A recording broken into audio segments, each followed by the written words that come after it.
Hello there. So it's Tuesday 9:15 and here I am on my Good Enough Mum page. And today I'm going to talk about anxiety and change because I think what can happen is we can get quite anxious when we're faced with the prospect of change, especially if it's change that we don't really welcome. And what can happen is we can become quite controlling. We want to control the outcome of the change. We don't perhaps resist the change and try and control the outcome so that change doesn't happen. And I think, especially for me, I can find that I don't want things to change because I'm sort of happy with the way things are, and that can make me quite controlling, and that actually doesn't serve me very well. I think what can happen is, if we try and control people, it stops them from being able to be themselves. And so I think it's really important for us, for our future and for our relationships, to allow change to happen, to allow people to change, to allow them to be who they are, and to go with the flow, really. But I think we can have enormous anxiety as we face change, especially if it's something that we don't welcome. And so that's sort of the subject that I'd like to talk about today. At the weekend we had a family birthday. Well, in fact we had two family birthdays, and it's a lovely time of year for me because every year we have these two birthdays, and it actually makes it a really special time of year. But of course, with each passing year, people are getting older, and you think, how long is this going to last? And yesterday I read something that really spoke to me, and I wanted to share it with you today because I think it applies so much to this subject of resisting change and perhaps being sad that change is taking place. So it's the story of a monk who talks about a beautiful glass that he's got. And he says, I have this beautiful glass. It reflects the sunlight. When I touch it, when I tap it, it rings. You know how beautiful glass gives off a lovely sound when you touch it. And you can hold it up to the light and you can see the sunlight shining through it. And so this is a beautiful glass, and the monk loved it. But he said, one day I will probably break this glass. I will knock it off a shelf with my elbow, or the wind will catch it and blow it to the floor and it will smash. And he finishes by saying, and so my glass is already broken, and so I enjoy it incredibly. And I think that's such a wonderful way of approaching life. It's recognising the impermanence of everything that we have. We can't make the good times last. We can't stay at our youthful age forever. We can't keep our children in that lovely little child phase where they're really cute. They're going to grow up.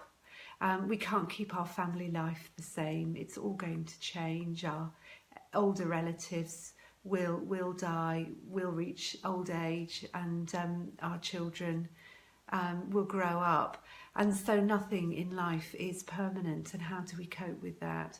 And I think there's so much truth in recognising that because it's impermanent, what we need to do is actually enjoy this moment for what it is. And that's what the monk was saying. This glass is already broken, and so I enjoy it incredibly.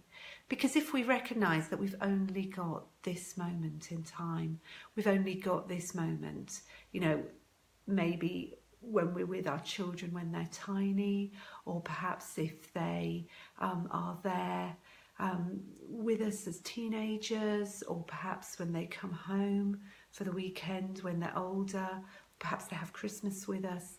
We don't know. This could be the last time we go on holiday. This could be the last time we have Christmas with them. We just don't know. So to enjoy each moment to really make the most of it, not to see it as drudgery. You know, I've just got to get to this stage, and then, so almost, you know, when the children start sleeping through the night, then life will get better. No, we have to enjoy life for what it is at this moment in time, because we don't know that there will be a when. We have to make the most of it now. And that's really about being mindful. And this morning I was doing my mindfulness exercise, and I thought it was a really interesting comment, because what Andy Puddicombe was saying, the guy who runs Headspace, which is the meditation app that I use, is he was saying we don't meditate in order to become happy. We meditate in order to understand our suffering, and in understanding our suffering we find happiness. And what he's talking about there is that a lot of the suffering that we cause ourselves is in our minds, because we worry about loss, we worry about the future, we worry about the past, we feel guilty, and that causes us unhappiness.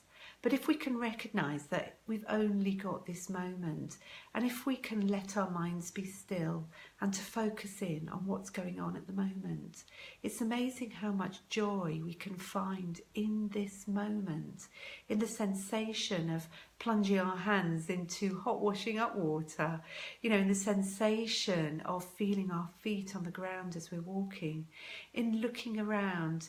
Yesterday I was going out for a little dog walk. I didn't have very much time. It was literally just take the dog out, let her do her business and come back home again. But even in those moments, I just noticed how much the birds were singing, and it was really beautiful. And it's just, you know, looking for the beauty in each of the moments in whatever we're doing. And when we're filling our mind with what's happening in the moment, we actually don't have so much time to fill our mind with anxiety.